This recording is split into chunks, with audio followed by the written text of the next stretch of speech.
Good morning, students. Hope all of you are fine. Beta, in this lecture also we will continue with chapter 12 of history, and name of this chapter is the national movement second phase.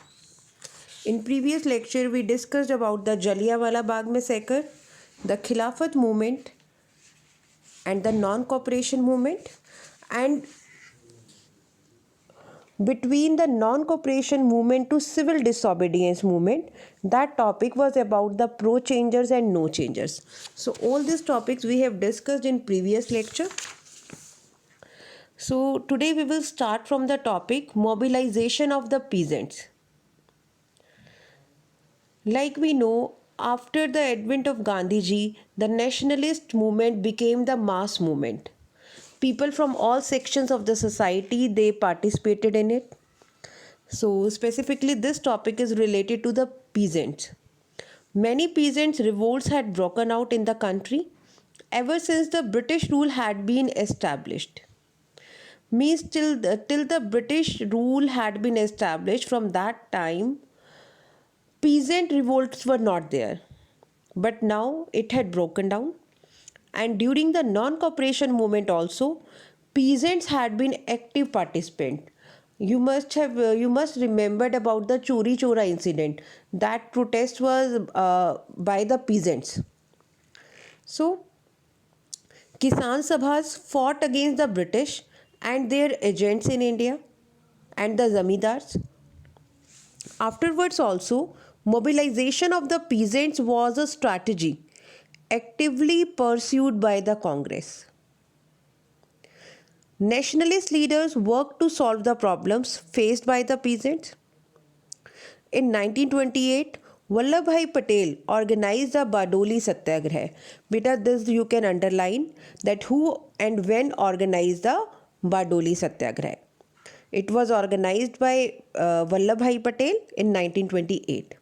So this Bardoli Satyagraha was to protest against an increase in the taxes that the peasant had to pay. And Gandhiji was also closely associated with the cause of the peasants. You must remember about the early campaigns of Gandhiji, the Champaran Satyagraha and the Kheda Satyagraha. Right? So Gandhiji were also closely associated with the peasants. So this way now peasants became the participant in the nationalist movement. Now the next topic is the revolutionary movement. Beta, in previous lecture also we have read about the revolutionary movements, the Gadar party, right? So now this is the second phase of the revolutionary movement. Revolutionary activities revived after the withdrawal of the non-cooperation movement. In 1924, the revolutionary leaders formed the Hindustan Republic Association, and its objective was to overthrow the British through an armed revolution.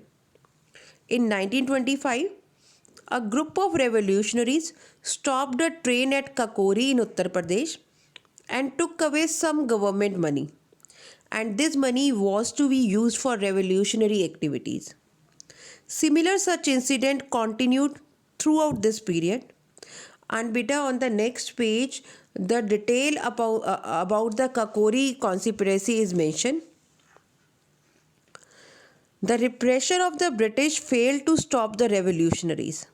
Means, like we have read that British, they use very strict measures to repress the revolt, but they were fail on the revolutionaries. In 1928, they assassinated a British police officer named Sanders. A few months earlier, he had ordered a lathi charge on a peaceful demonstration led by Lala Lajpat Rai, during which Lalaji received fatal injuries and later succumbed to them. So these injuries just became the cause of his death.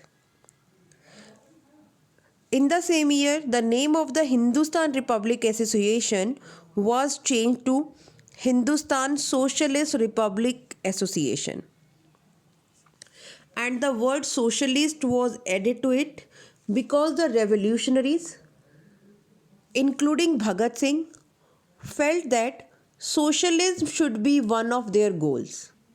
Socialism means the equal distribution of resources.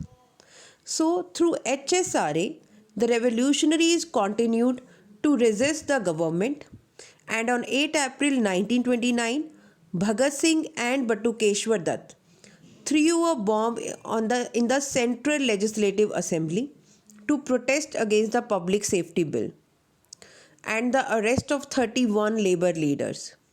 And do you know, beta, they made sure that the bomb was harmless and no one was injured. After throwing the bomb and shouting anti-British slogan, both of them surrendered. The revolutionary movement was very strong in Bengal, and young men targeted unpopular police officers and magistrates. In 1930, three young revolutionaries, Benoy Bose, Badal Gupta, and Dinesh Gupta, killed the Inspector General of Prisons. And among the revolutionaries of Bengal, the most famous was Surya Sen. The Surya Sen organized the Indian Republican Army. On 18th April 1930, he, along with some other revolutionaries, attacked and occupied the police armory.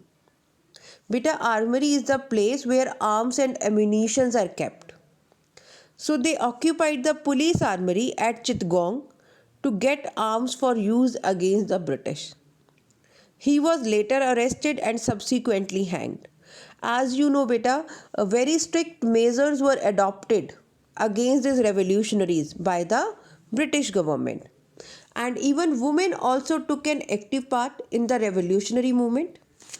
They acted as messengers,